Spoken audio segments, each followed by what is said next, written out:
2025-এর পৃথিবীতে আধুনিক পৃথিবীর সভ্যতার দাবিদার এই পৃথিবীর বাসিন্দারা কেউ গভীর রাতে বিকট আওয়াজে আতশবাজির বিষাক্ত ধোঁয়া এবং বিকট আওয়াজ দিয়ে মানুষ তো মানুষ, শিশু, বৃদ্ধ, হার্টের রোগী, শ্বাসকষ্টের রোগী, অসুস্থ মানুষ এবং হাজার হাজার পাখির মৃত্যুর কারণ হবে, কষ্টের কারণ হবে, এটা কোনো সভ্য সমাজে গ্রহণযোগ্য হতে পারে না। রাত 12টা 1 মিনিটে আপনি যখন উৎসবে মেতে উঠছেন, আপনি যখন চিৎকার চেঁচামেচি করছেন, আপনি যখন আনন্দ উৎসব হয়ে হুল্লোড় করছেন, তখন শত শত হাজার হাজার লক্ষ লক্ষ মানুষ ঘুমিয়ে আছে। আপনার বিকট আওয়াজ হয়তো তাদের ঘুম ভাঙিয়ে দিচ্ছে। প্রতি বছর এই 31st নাইটের কারণে যে পরিমাণ নিরাপত্তা ঝুঁকি হয়ে থাকে, প্রত্যেক বছর পুলিশ থেকে, প্রশাসন থেকে নিষেধাজ্ঞা থাকে, কোনো প্রকার পটকা ফুটানো যাবে না, এটা করা যাবে না, সেটা করা যাবে না, কিন্তু কে শুনে কার কথা? আমাদের সমাজে তরুণরা কারা কারা এসব অপসংস্কৃতি, এসব অনাচার করার জন্য প্রস্তুতি নিচ্ছে, সেগুলো দেখা সমাজের মানুষের আমাদের দায়িত্ব আছে। আমরা শুধু সুবহানাল্লাহ আলহামদুলিল্লাহ পড়বো, আমরা শুধু কোরআন তেলাওয়াত করব, আমরা শুধু নফল নামাজ পড়বো, আমরা শুধু দান সদকা করবো আর মসজিদ মাদ্রাসা করব, মানব সেবা করব, এটুকু দিয়ে আমরা আল্লাহর কাছে পার পাবো না। আমার চোখের সামনে অনাচার হচ্ছে, অন্যায় হচ্ছে, অশ্লীলতার বিস্তার হচ্ছে, বেহায়াপনার বিস্তার হচ্ছে, মানুষ এবং পশু পাখির কষ্টের কারণ হচ্ছে, মানুষের জীবন এবং স্বাস্থ্যের ঝুঁকি তৈরি করা হচ্ছে, সেটা দেখার পরও যদি আমার ন্যূনতম দায়িত্বটুকু পালন না করি, তো কিয়ামতের ময়দানে আল্লাহর কাছে আপনাকে আমাকে জবাবদিহি করতে হবে। প্রতি বছরই যখন খ্রিস্টীয় নববর্ষ ঘনিয়ে আসে, দেশের অগণিত মানুষ আতঙ্কগ্রস্ত হয়ে পড়েন। খ্রিস্টীয় নববর্ষকে উদযাপনের নাম করে তথাকথিত মুসলমানের সন্তানদের অনেক অনাচার, অনেক স্বেচ্ছাচারী এবং নানাবিধ অপকর্মের কারণে প্রকৃতি, পরিবেশ, স্বাস্থ্য ঝুঁকি, নিরাপত্তার ঝুঁকি, নৈতিকতার অবক্ষয় সহ একসাথে অনেকগুলো আঘাত আমাদের এই সমাজ, আমাদের এই রাষ্ট্র, আমাদের এই পরিবার এবং মানুষের উপরে প্রতিনিয়ত আক্রমণ হতে থাকে, পতিত হতে থাকে। প্রতি বছরই খ্রিস্টীয় নববর্ষ আসলেই সারা দেশের সমস্ত মসজিদগুলো থেকে ওলামা একরাম সচেতন করবার উদ্যোগ গ্রহণ করেন। ইমাম সাহেবগণ মানুষকে অনাচার থেকে নিবৃত রাখবার জন্য পথনির্দেশ দিয়ে থাকেন। কিন্তু দুর্ভাগ্যজনক সত্য এবং বাস্তবতা হলো, কর্পোরেট ব্যবসায়ীরা তাদের বাণিজ্যিক স্বার্থে, এক শ্রেণীর মিডিয়া তাদের সামান্য হীন পার্থিব স্বার্থ চরিতার্থ করবার জন্য তরুণদেরকে ভোগবাদের নামে উন্মাদনা, উশৃঙ্খলা, মাদক এবং স্বেচ্ছাচারিতা, নানাবিধ অপকর্মের দিকে তারা ঠেলে দেয় এবং যার ফলশ্রুতিতে দিন যত অতিবাহিত হচ্ছে, আমাদের তরুণদের একটা উল্লেখযোগ্য অংশ, এমনকি কিশোরদের একটা উল্লেখযোগ্য অংশ তারা বিভ্রান্তির পথে পা বাড়াচ্ছে, নৈতিক অবক্ষয় চরমে পৌঁছেছে। আমরা প্রতি বছরই আপনাদেরকে এই সময় আসলে স্মরণ করাবার চেষ্টা করি। নতুন বছরের প্রথম মুহূর্তকে, প্রথম দিনটিকে বিশেষভাবে উদযাপন করবার, আনন্দ উল্লাস এবং হৈহুল্লোড় করে কাটাবার এই কৃষ্টি, এই সংস্কৃতি এসেছে শত শত হাজার হাজার বছর আগে অগ্নিপূজকদের থেকে। অগ্নিপূজক, প্রকৃতি পূজারীরা মনে করত বছরের প্রথম দিন, প্রথম ক্ষণ, প্রথম মুহূর্তকে আনন্দ উল্লাস করে, হৈহুল্লোড় করে, উৎসব করে, ভালো কিছু খেয়ে দিয়ে যদি কাটানো যায়, তাহলে সারা বছর ভালো থাকা যায়। এই কুসংস্কারাচ্ছন্ন, অযৌক্তিক, অবৈজ্ঞানিক এবং ভুল ভ্রান্ত বিশ্বাসের উপরে ভিত্তি করে তারা উদযাপন করত নওরোজ। রোজ মানে দিন, মানে নতুন, নওরোজ মানে হলো নতুন দিন। মূলত নওরোজ নামে এই নববর্ষ বা বছরের প্রথম প্রহর, প্রথম দিন, এই নতুন দিনটাকে উদযাপন করবার এই সংস্কৃতি অগ্নিপূজকদের থেকে আমাদের এখানে এসেছে, গোটা বিশ্বময় ছড়িয়েছে। পরবর্তীতে অগ্নিপূজকদের এই সৃষ্টি, এই সংস্কৃতিকে ধারণ করেছে খ্রিস্টানরা। খ্রিস্টীয় বর্ষ যখন শুরু হয়, তখন বিশ্বব্যাপী খ্রিস্টানদের মধ্যে এটিকে উদযাপন করবার, বিশেষভাবে উৎসব উল্লাস করে কাটাবার একটা কৃষ্টি আজ আমরা গোটা দুনিয়াতে দেখতে পাচ্ছি। প্রশ্ন হলো, নববর্ষ উদযাপনের এই যে প্রক্রিয়া, এই যে পদ্ধতি, এটা কতটা যৌক্তিক, এটা কতটা গ্রহণযোগ্য? সর্বপ্রথম যে বিষয়টি চলে আসে সেটা হলো, যে বিশ্বাস থেকে নববর্ষ বা বছরের প্রথম মুহূর্তকে উৎসব করে, উল্লাস করে, হৈহুল্লোড় করে কাটানো হয়, সেই যৌক্তিকতা বা সেই দাবি, এটা যে অসার, সেটা যে বিভ্রান্তি, সেটা যে নিছক কুসংস্কার, সেটা বোঝার জন্য কোনো পণ্ডিত হওয়ার প্রয়োজন নেই। সবচেয়ে দুঃখজনক অধ্যায় হলো, আমাদের সমাজের যে অংশটা নিজেদেরকে তথাকথিত বিজ্ঞান মনস্ক বলে দাবি করে, যারা মনে করে যে তারা বিজ্ঞান মনস্ক, তারা সবকিছু বৈজ্ঞানিক বিশ্বাস, অভিজ্ঞতার ভিত্তিতে তারা করে থাকে, সেই মানুষগুলোই মূলত 31st নাইটের এই উন্মাদনায় গা ভাসায়। একদিকে যারা নিজেদেরকে বিজ্ঞান মনস্ক বলছে, অপরদিকে তারা নতুন বছরের প্রথম মুহূর্তে হই হুল্লোড় করছে। কেন হই হুল্লোড় করছে? এই প্রশ্ন যদি আমি আমার সে সকল তরুণ বন্ধুদের কাছে রাখি, আমি জানি না তারা কি উত্তর দিবেন। প্রত্যেকটা হাসির একটা কারণ থাকে, প্রতিটা কান্নারও একটা কারণ থাকে। কোনো না কোনো কারণ ছাড়া মানুষ হাসলে বা কান্না করলে তাকে মানুষ সুস্থ মানুষ বলে না। প্রতিদিনই রাত 12টা 1 মিনিট আসে, আপনি 365 দিনের অন্য কোনো দিন রাত 12টা 1 মিনিটে হই হুল্লোড় করেননি, আনন্দ উৎসব করেননি। 31শে ডিসেম্বর দিবাগত রাতে 12টা 1 মিনিটে কি এমন হয়েছে যার ফলে আপনি আনন্দ উৎসবে মেতে উঠছেন 12টা 1 বাজার সাথে সাথে? এই আনন্দের কারণটা কি? কি এমন ঘটেছে যে আপনি খুশি হয়ে গেছেন? উত্তর হয়তো আসবে যে একটা নতুন বছর আসছে। তো একটা নতুন বছর আসলে যদি আনন্দিত হয়, তাহলে যে মুহূর্তে একটা নতুন বছরকে আপনি ওয়েলকাম করছেন, ঠিক তার 1 মুহূর্ত আগেই একটা বছর গত হয়েছে। কারোর আগমন যদি আপনার আনন্দের কারণ হয়, তাহলে তার বিদায় আপনার বেদনার কারণ হবে। এই সহজ কথাটা বোঝার জন্য কোনো শিক্ষিত মানুষ হওয়ার দরকার নেই। যে ব্যক্তি আসলে আপনার খুশি হয়, তার বিয়োগ বেদনা, তার বিরহ, তার বিদায়, এটা আপনার কষ্টের কারণ হবে। 1 মুহূর্ত আগেই একটা বছর শেষ হয়ে গেল, সেজন্য তো আপনি কাঁদেন নাই, সেজন্য তো আপনি বেদনাহত হন নাই, সেজন্য তো আপনি কষ্ট পান নাই। তাহলে নতুন বছর আসছে সেজন্য আপনি খুশি হচ্ছেন কোন যুক্তিতে? সকল নতুন কি মানুষের আনন্দের কারণ? নতুন কিছু আসলেই কি মানুষ আনন্দ করবে, উৎসব করবে? জীবনে প্রথম কেউ বাঘ এবং সিংহের মুখোমুখি হয়েছে সরাসরি, প্রথম, ফার্স্ট টাইম। কি বলেন? আনন্দে হো হো করে হেসে দিবে না যে বাঘ সিংহ দেখেছি আমি মোবাইল স্ক্রিনে কিংবা খাঁচার ভেতরে, এখন আমার সামনে একেবারে বাঘ হাজির, সাপ হাজির, সিংহ হাজির, হিংস্র কোনো প্রাণী হাজির। মানে নতুন একটা প্রাণীকে একটা নতুন ভাবে দেখেছি, এই খুশিতে, এই আনন্দে মানুষ হো হো করে হেসে দিবে। আল্লাহ রাব্বুল আলামিন বলেছেন কোরআনে কারিমে, কুল্লু নাফসিন যায়িকাতুল মাউত, প্রত্যেক প্রাণীকে মৃত্যুর স্বাদ আস্বাদন করতে হবে। প্রতিটা প্রাণীকে মৃত্যুর স্বাদ আস্বাদন করতে হবে। আমরা পৃথিবীতে যখন এসেছি, এই পরোয়ানা নিয়েই এসেছি যে আমাকে একটি প্রাণী হিসাবে একদিন মৃত্যুবরণ করতে হবে। সেই দিনটা কখন আমি জানি না, কিন্তু একজন ইমানদার হিসাবে আমি বিশ্বাস করি, আমি গভীরভাবে মনে প্রাণে এই ধারণা পোষণ করি, জানি, বিশ্বাস করি যে আল্লাহ রাব্বুল আলামিন আমার জন্য হায়াতের যে সময়টা বাজেটে রেখেছেন, তার 1 মুহূর্ত বেশি আমি থাকতে পারবো না, আগেও আমি যেতে পারবো না। অতএব আল্লাহ রাব্বুল আলামিন যে আমার সীমিত সীমাবদ্ধ হায়াত দিয়ে পাঠিয়েছেন, একটা বছর শেষ হয়ে যাওয়া মানে হলো জীবন থেকে একটা বছর খসে পড়া, আমার কবর আরো কাছাকাছি আসা। মৃত্যুদণ্ডপ্রাপ্ত কোনো আসামি যার যে কোনো সময় যে কোনো দিন মৃত্যুদণ্ড হতে পারে, মৃত্যুদণ্ডের পথে, দণ্ড কার্যকর করার পথে আর কোনো বাধা নেই, সেই ব্যক্তি, তার কাছে নতুন সকাল কিংবা নতুন সন্ধ্যা কখনো আনন্দের কারণ হয় না।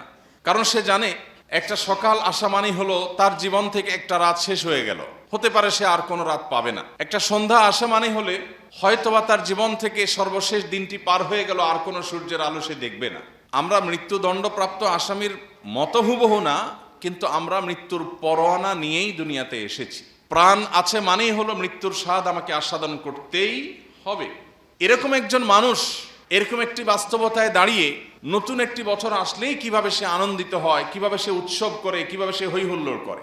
সম্মানিত ভাইরা, আমাদের বিবেকগুলোকে যদি আমরা একটু খরচ করার চেষ্টা করি, আমরা যারা নিজেদেরকে লজিক এবং যুক্তির অনুসারী এবং বিজ্ঞান মনস্ক বলে দাবি করি, আমরা যদি নিজেদেরকে প্রশ্ন করি যে 31st নাইটে 31শে ডিসেম্বর রাত 12টা 1 মিনিটে কি এমন হয়েছে যে আমি উৎসব করছি, সত্যি বলতে এই উৎসবের পেছনে যৌক্তিক কোনো কারণ খুঁজে পাওয়া যাবে না। মুসলমান ঈদ উল ফিতর যে উৎসব করে, সেই উৎসবের পেছনের কারণ হলো রমাদানের মাস ব্যাপী যে আল্লাহর ইবাদত বন্দেগী হয়ে থাকে, এই দিনে আল্লাহ রাব্বুল আলামিন বান্দাকে পুরস্কার দেন, সেজন্য বান্দা আনন্দ করে, উৎসব করে। জিলহজের প্রথম 10টি দিন ইবাদতের দশক, জিকির আজকার, ইবাদত বন্দেগী, নফল রোজা ইত্যাদি করার পর আল্লাহ রাব্বুল আলামিন জিলহজের প্রথম দশকের শেষ দিন বা 10 তারিখ 10ই জিলহজ ঈদ উল আজহা করার এই নিয়ামত আমাদেরকে দিয়েছেন। প্রত্যেকটা উৎসবের একটা কারণ থাকে, কিন্তু এই উৎসবের কোনো কারণ, কোনো যৌক্তিক গ্রাউন্ড আপনি খুঁজে পাবেন না। উপরন্তু এই উৎসবের পেছনে যে সমস্ত অনাচার আছে, সেই সমস্ত অনাচারের কারণে এটাকে সামাজিকভাবে বন্ধ করবার, থামাবার উদ্যোগ গ্রহণ করা আমাদের প্রত্যেকটা মানুষের কর্তব্য। প্রতি বছর 31st নাইটকে কেন্দ্র করে যে সমস্ত অনাচার হয়, সেগুলো আমরা নানাভাবে জানার চেষ্টা করি, জানার সুযোগ তৈরি হয়। এর পেছনে যে সমস্ত অনাচারগুলো আছে, এর মধ্যে একটা বড় অনাচারের বিষয় হলো এর পেছনে স্বাস্থ্য ঝুঁকি আছে। অনেক অসুস্থ মানুষকে মৃত্যুর দিকে ঠেলে দেওয়া হয় এই অপসংস্কৃতির কারণে। আতশবাজির কারণে আকাশে যে ধোঁয়ার সৃষ্টি হয়, এই ধোঁয়ার ফলে বিষাক্ত যে পদার্থের তৈরি হয় সেটা সাধারণ এবং স্বাভাবিক যে পদার্থ থাকে সেটার চাইতে কয়েক গুণ বেড়ে এমন একটা পর্যায়ে পৌঁছে যে বিশেষজ্ঞগণ বলছেন এর কারণে বৃদ্ধ, শিশু এবং শ্বাসকষ্টে যে সমস্ত রোগীরা ভোগেন এটা তাদের জন্য নীরব ঘাতকের মতো একটা ভূমিকা অবতীর্ণ হয়। মানুষের কান যে পরিমাণ শব্দ নিতে পারে, যে পরিমাণ আওয়াজ সহনশীল, যে পরিমাণ সহ্য ক্ষমতা মানুষের কানের আছে, সেটার চাইতে বেশ খানিকটা বেশি বিকট আওয়াজ তৈরি হয় আতশবাজির আওয়াজের কারণে, যেটার ফলে অনেক হার্টের রোগী তাদের হার্ট অ্যাটাকের সম্ভাবনা বেড়ে যায়, অনেক শিশু হার্ট অ্যাটাকের সম্ভাবনা তাদের বেড়ে যায় দুর্বল হার্ট হওয়ার কারণে। এবং প্রতি বছর আপনারা সোশ্যাল মিডিয়াতে বিভিন্ন মূলধারা মিডিয়ার মাধ্যমে দেখতে পান যে হাজার হাজার পাখি এই বিকট আওয়াজের কারণে হার্ট অ্যাটাকে সেগুলোরও মৃত্যু হয়ে থাকে। 2025-এর পৃথিবীতে, আধুনিক পৃথিবীর সভ্যতার দাবিদার এই পৃথিবীর বাসিন্দারা কেউ গভীর রাতে বিকট আওয়াজে আতশবাজির বিষাক্ত ধোঁয়া এবং বিকট আওয়াজ দিয়ে মানুষ তো মানুষ, শিশু, বৃদ্ধ, হার্টের রোগী, শ্বাসকষ্টের রোগী, অসুস্থ মানুষ এবং হাজার হাজার পাখির মৃত্যুর কারণ হবে, কষ্টের কারণ হবে, এটা কোনো সভ্য সমাজে গ্রহণযোগ্য হতে পারে না। রাত 12:01 আপনি যখন উৎসবে মেতে উঠছেন, আপনি যখন চিৎকার চেঁচামেচি করছেন, আপনি যখন আনন্দ উৎসব হয়ে হুল্লোড় করছেন, তখন শত শত হাজার হাজার লক্ষ লক্ষ মানুষ ঘুমিয়ে আছে। আপনার বিকট আওয়াজ হয়তো তাদের ঘুম ভাঙিয়ে দিচ্ছে। প্রতি বছর এই 31st নাইটের কারণে যে পরিমাণ নিরাপত্তা ঝুঁকি হয়ে থাকে, প্রত্যেক বছর পুলিশ থেকে, প্রশাসন থেকে নিষেধাজ্ঞা থাকে, কোনো প্রকার পটকা ফুটানো যাবে না, এটা করা যাবে না, সেটা করা যাবে না, কিন্তু কে শুনে কার কথা?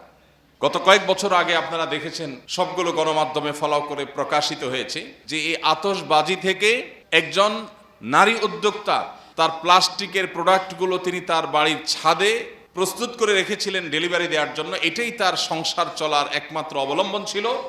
কোনো এক আতশবাজির এই উন্মাদনার আগুন এসে তার সেই প্লাস্টিকের উপর পড়ার পর সবগুলো প্লাস্টিক মুহূর্তের ভিতরে পুড়ে গলে সবগুলো শেষ হয়েছে, ধ্বংস হয়েছে। এবং তার সে কান্না, তার সে বেদনা, সেটা গণমাধ্যমের মাধ্যমে আমরা সবাই কম বেশি দেখেছি। আজও পর্যন্ত এই আতশবাজির এই অপসংস্কৃতিকে আসামের কাঠগড়ায় দাঁড় করিয়ে এটাকে বন্ধ করবার কোনো উদ্যোগ আমরা গ্রহণ করতে পারি নাই। আমাদের সবারই খুব ভালো করে মনে থাকার কথা সেই শিশুর কথা, যে শিশু আতশবাজির এই বিকট আওয়াজের কারণে মায়ের কোলে মৃত্যুবরণ করেছিল, এবং বিষয়টা আদালত পর্যন্ত গড়িয়েছে, কিন্তু আতশবাজি এখনো এদেশে বন্ধ হয়নি। 31st নাইটের এই সমস্ত অপসংস্কৃতি, এই সমস্ত অপকালচার, এগুলো পশ্চিমা দুনিয়া থেকে আমাদের দেশে যারা আমদানি করছে, তারা এদেশের তরুণদের নষ্ট করছে, আমাদের কিশোরদেরকে ধ্বংসের দিকে তারা নিয়ে যাচ্ছে। এমনিতেই আমাদের তরুণ এবং কিশোরদের মধ্যে নৈতিকতার তেমন কোনো চর্চা নেই, বালাই নেই। আমরা দেখতে পাচ্ছি একটা প্রজন্ম গড়ে উঠছে যাদের কাছে ভোগ ছাড়া আর কিচ্ছু নেই, যারা শুধুমাত্র হিয়ালিপনা জানে, উৎসব উল্লাস জানে, হই হুল্লোড় জানে, ফুর্তি করা জানে। এরকম একটা প্রজন্ম যখন গড়ে উঠছে, তখন পশ্চিমা দুনিয়া থেকে এই সমস্ত অপসংস্কৃতিগুলোকে আমদানি করে মরার উপরে খড়ার ঘায়ের মতো আমাদের তরুণকে, আমাদের তারুণ্যকে, আমাদের কিশোরদেরকে ধ্বংসের দ্বারপ্রান্তে নিয়ে যাওয়া হচ্ছে। প্রিয় ভাইরা আমার, সময় এসেছে এই অপসংস্কৃতির বিরুদ্ধে আমাদের প্রত্যেকটা মানুষকে রুখে দাঁড়াবার। প্রত্যেকটা সমাজে, প্রতিটা মসজিদ এবং মহল্লা থেকে 31st নাইটের এই অপসংস্কৃতি এবং এই অনাচার, এটা প্রতিরোধে কমিটি হওয়া দরকার। আইন হাতে তুলে নেওয়া নয়, কিন্তু অধিকারের নামে কেউ অনাচার করতে চাইলে, পরিবেশকে বিপর্যস্ত করতে চাইলে, মানুষের জীবন এবং স্বাস্থ্যের ঝুঁকির কারণ হতে চাইলে, কোনো মানুষ, কোনো পশু পাখি এবং পরিবেশকে ক্ষতিগ্রস্ত করতে চাইলে সেটা বাধা দেওয়া, সেটা বন্ধ করবার জন্য সামাজিক উদ্যোগ গ্রহণ করা, এটা আমাদের প্রত্যেকটা মানুষের নৈতিক দায়িত্ব। চেষ্টা করবো তো আমরা ইনশাআল্লাহ। যে সমস্ত বাবা মা নিজেদের তরুণ এবং কিশোর সন্তানদেরকে 31st নাইটের এই উন্মাদনা করতে সহযোগিতা করেন, অনেক বাবা মা আছেন নিজে হয়তো নামাজ কালামও পড়েন, অথচ তার সন্তান বিপদগামী হচ্ছে, অপসংস্কৃতির দিকে পা বাড়াচ্ছে, কিন্তু তিনি দেখেও না দেখার ভান করছেন, বুঝেও না বুঝার ভান করছেন, বরং অনেক ক্ষেত্রে সন্তানকে টাকা দিয়ে তার এই অপকর্ম করতে সাহায্য করছেন। মনে রাখবেন, প্রত্যেকটা আতশবাজি বহু প্রাণীর বদদোয়া, বহু প্রাণীর ক্ষতি, বহু মানুষের ক্ষতি, অনেকের কষ্টের কারণ। আপনি অগণিত মানুষের প্রতি যে জুলুম করছেন, এই জুলুমের প্রতিকার করবার সুযোগও দুনিয়াতে পাবেন না, কারণ এই মানুষগুলোকে খুঁজে খুঁজে মাপ চাওয়ার সুযোগ হয়তো পাবেন না। প্রত্যেকটা অপকর্মের দায় কম বেশি আপনাকে দুনিয়াতে বহন করতে হবে, আখিরাত তো আছেই। প্রিয় ভাইরা আমার, বিশেষ করে ঢাকা শহরের মতো এমন একটি শহর, যে শহর বায়ু দূষণের ক্ষেত্রে পৃথিবীর টপ 3-4টি শহরের মধ্যে সব সময় থাকে। এরকম একটা শহরের মধ্যে যদি একটি রাতে শত শত হাজার হাজার আতশবাজি দিয়ে আকাশকে ধোঁয়াশাচ্ছন্ন করা হয়, পরিবেশকে ধ্বংস করা হয়, তাহলে সেটা কোনো অবস্থাতে আমাদের কাছে গ্রহণযোগ্য হওয়ার কথা নয়। যেই ঢাকা শহরের উপর দিয়ে পরিপূর্ণরূপে বৈদ্যুতিক তারের জাল বিছানো আছে, আমরা যেদিকে তাকাই আমাদের মাথার উপরে বৈদ্যুতিক তারের বিশাল জাল নেটওয়ার্ক গোটা ঢাকা শহর জুড়ে আছে। চিটাগাং শহর, বড় বড় শহরগুলো সবগুলো বৈদ্যুতিক তারের জালের নিচে। এইরকম একটা শহরে আতশবাজির আগুন যখন উপরে ছোঁড়া হয়, সেখান থেকে দুর্ঘটনায় শত শত হাজার হাজার মানুষও যদি মারা যাওয়ার মতো ঘটনা ঘটে, তবে সেটা অবাক হওয়ার মতো কোনো বিষয় থাকবে না। এই সব কিছু জেনে বুঝে আমরা যেন দেখেও না দেখার ভান করছি। আমরা গেল সপ্তাহে বলেছি, একজন মুসলমান তিনি সৎ কাজের আদেশ এবং অসৎ কাজে বাধা প্রদান করতে হবে। শুধু ব্যক্তিগত নেকামল দিয়ে কেউ আল্লাহর কাছে প্রিয় পাত্র বা মুত্তাকি বা ভালো মুসলমান হতে পারবে না। ভালো মুসলমান হওয়ার জন্য আমাকে অন্যায়ের বিরুদ্ধে কথা বলতে হবে, অন্যায়ের বিরুদ্ধে অবস্থান নিতে হবে। আমি জানি এটা অন্যায়, কিন্তু আমি মুখ খুলছি না, আমার নিজেকে নিয়ে আমি ব্যস্ত আছি। এটা স্বার্থপর মানুষের কাজ, এটা কোনো মুসলমানের কাজ হতে পারে না। আমরা প্রত্যেক মুসলমান যদি আজ অসৎ কাজে বাধা প্রদান করবার এই কাজটাকে সঠিকভাবে আঞ্জাম দিতাম, তাহলে সমাজে এই সমস্ত অনাচার ঘটতো না। আপনি গান শুনবেন, আনন্দ উৎসব করবেন, ফুর্তি করবেন, এটা একান্ত আপনার ব্যক্তিগত বিষয়। কিন্তু আপনার আনন্দ উৎসব আমার বেদনার কারণ হতে পারে না, আপনার ফুর্তি আমার কষ্টের কারণ হতে পারে না। এটা কোনো সমাজে গ্রহণযোগ্য না, কোনো যুক্তিতে এটা কেউ করতে পারে না। কিন্তু সমাজের উচ্ছৃঙ্খল তরুণরা এই 31st নাইট উদযাপন করবার জন্য যে সমস্ত আয়োজন করে, অনেক ভবনের ছাদে এই সমস্ত অনাচার যখন হয়, আমরা অনেকে দেখেও না দেখার ভান করে থাকি। বাড়ি মালিকদের কর্তব্য ভবনের ছাদগুলো সব তালা মেরে রাখা, অভিভাবকদের কর্তব্য সন্তানদের দেখে শুনে রাখা, তাদেরকে বোঝানো, কাউন্সিলিং করা যে এ কেমন উৎসব, যে উৎসব বহু পাখির মৃত্যুর কারণ হবে। প্রতি বছর আপনারা দেখেন বিভিন্ন স্থাপনা, বিল্ডিং এ, বিভিন্ন জায়গায়, বিশেষ করে পরিত্যক্ত ভবনে, বিভিন্ন ব্রিজ কালভার্টের নিচে, বিভিন্ন জায়গায় অসংখ্য পাখিরা ছুটোছুটি করতে থাকে, হুড়োহুড়ি করতে থাকে। কারণ বিকট আওয়াজ এটা তাদের হার্ট অ্যাটাকের কারণ হয়, তাদের কষ্টের কারণ হয়, এবং মৃত্যুর মুখে বহু পাখি ঝরে পড়ে। তো একজন অভিভাবক হিসাবে আমাদের সন্তানদের প্রতি আমাদের দায়িত্ব আছে।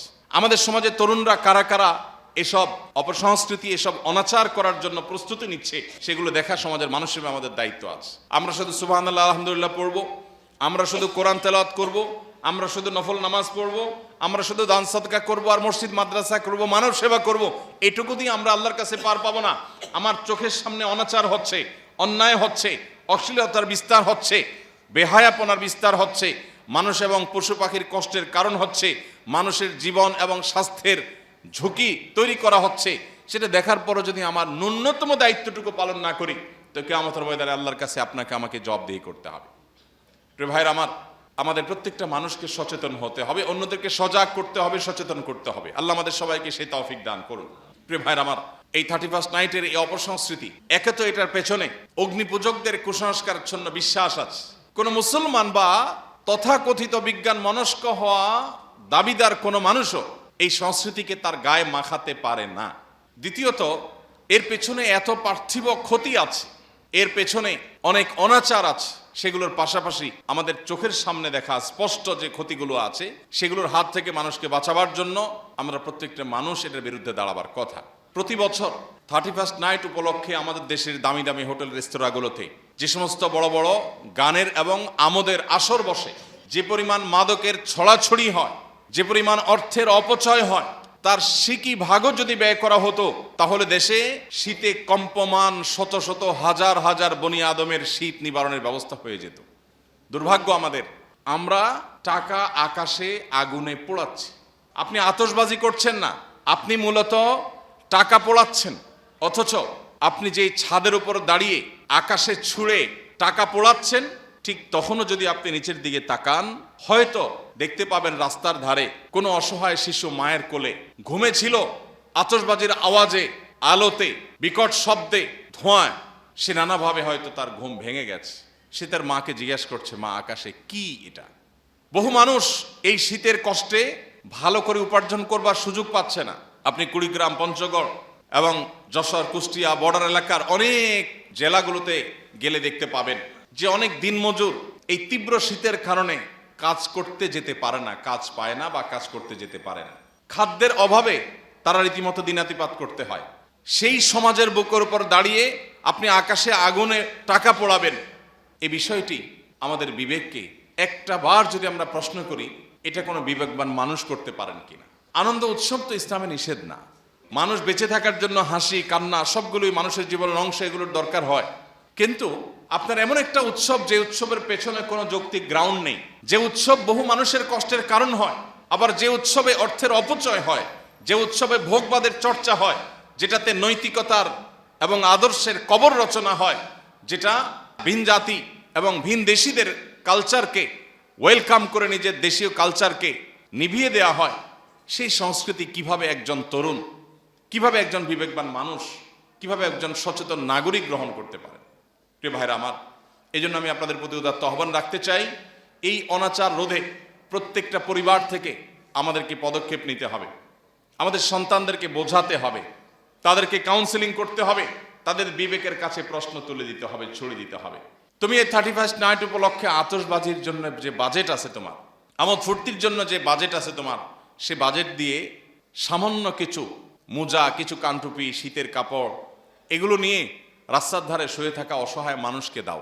আল্লাহর শপথ করে বলতে পারি, তোমার আতশবাজি তোমাকে যদি একটু আনন্দ দেয়, তো এই গরিব অভাবী মানুষগুলোর গায়ে উষ্ণতা ছড়িয়ে দেওয়ার কারণে তুমি এর চাইতে বেশি আনন্দ পাবে। আমাদের বাবা মা, বেশিরভাগ বাবা মা, আমরা আমাদের সন্তানদের ব্যাপারে সেই দায়িত্বশীলতার পরিচয় দিতে পারিনি। আমাদের সন্তানদেরকে পবিত্র আনন্দ আমরা দেখাতে পারিনি। পবিত্র আনন্দের পথ যদি আমরা তাদেরকে দেখাতাম, তাহলে স্বেচ্ছাচারী এই সমস্ত অনাচারের মাধ্যমে তারা আনন্দ খোঁজার চেষ্টা করতো না। দুর্ভাগ্য আমাদের সমাজে তরুণদেরকে মানুষের সেবা করার, দেশের মানুষের জন্য কল্যাণ করবার, উত্তম উদাহরণ রাখবার সুযোগ দৃষ্টান্ত আমরা স্থাপন করতে পারিনি। বেশি দিন হয়নি আমরা শরীফ ওসমান হাদির মতো তরুণকে দাফন করেছি, যে তরুণ আমাদেরকে শিখিয়ে গেছে কিভাবে ভোগবাদকে জয় করে, কিভাবে ত্যাগ করে, কিভাবে নিজের সর্বশক্তি দিয়ে সমাজে ইনসাফ প্রতিষ্ঠার জন্য লড়ে যেতে হয়। অথচ এই সব কিছু দেখেও আমরা আবার গতানুগতিকতার পথে গা বাড়াই এবং পা বাড়াই। অতএব আল্লাহ রাব্বুল আলামিন আমাদের তারুণ্যকে বিজাতীয় সমস্ত অপসংস্কৃতি থেকে হেফাজত করুন, আমাদের সমাজকে এই সমস্ত অনাচার থেকে মুক্ত করুন, আমাদের পরিবারের সন্তানগুলোকে জান্নাতি চিন্তা করার এবং পবিত্র আনন্দ ধারণ করার তৌফিক দান করুন। এই সমস্ত অপবিত্র আনন্দ, যে আনন্দের পেছনে আছে বহু বেদনা, যে আনন্দ বহু মানুষের, বহু পশু পাখির, পরিবেশের কষ্টের বিপর্যয়ের কারণ হতে পারে, সেটা থেকে বের হয়ে আসার তৌফিক আল্লাহ আমাদের তারুণ্যকে দান করুন। আমরা যদি সমাজে কিছু মানুষ দাঁড়িয়ে যাই, উদ্যোগ নেই যে আমাদের সমাজে অনাচার আমরা হতে দেব না, তাহলে সেই সমাজটা অন্তত মুক্ত থাকতে পারে। চেষ্টা করা যায় না ইনশাআল্লাহ? আমি আমার জীবনে আমার ব্যক্তিগত ক্ষুদ্র সামর্থ্য দিয়ে আমি এই জাতীয় বহু অনাচার বন্ধের উদ্যোগ নিয়েছি। এরকম 31 নাইটেই রাত 12টা 1 মিনিটে যখন এই হই হুল্লোড় এবং উন্মাদনা এবং অনাচার এবং জুলুম, পরিবেশ বিপর্যয় করবার এই উদ্যোগ যখন নেওয়া হচ্ছে, তখন আমি নিজে গিয়ে সেটা বন্ধ করবার উদ্যোগ নিয়েছি আলহামদুলিল্লাহ। প্রত্যেকটা সমাজ থেকে যদি এরকম তরুণদেরই একটা কমিটি হয়, যে আমাদের বিপদগামী তরুণদেরকে আমরা বোঝাবো যে তোমার একটা আতশবাজির, একটা আগুনের একটা অংশ যদি কোনো একটা বৈদ্যুতিক তারে পড়ে, একটা বিল্ডিং ছাই হয়ে যেতে পারে, মানুষগুলো কয়লা হয়ে যেতে পারে। তুমি আগুন নিয়ে খেলা করছো।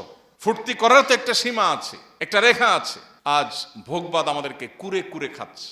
নৈতিকতাকে আমরা কবর দিয়ে ফেলেছি, নৈতিকতার কবর রচনা হয়ে গেছে।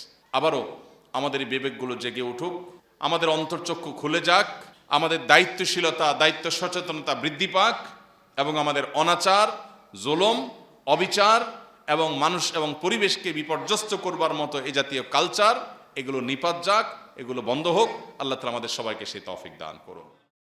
আস-সুন্নাহ ফাউন্ডেশন, উম্মার স্বার্থে, সুন্নাহর সাথে।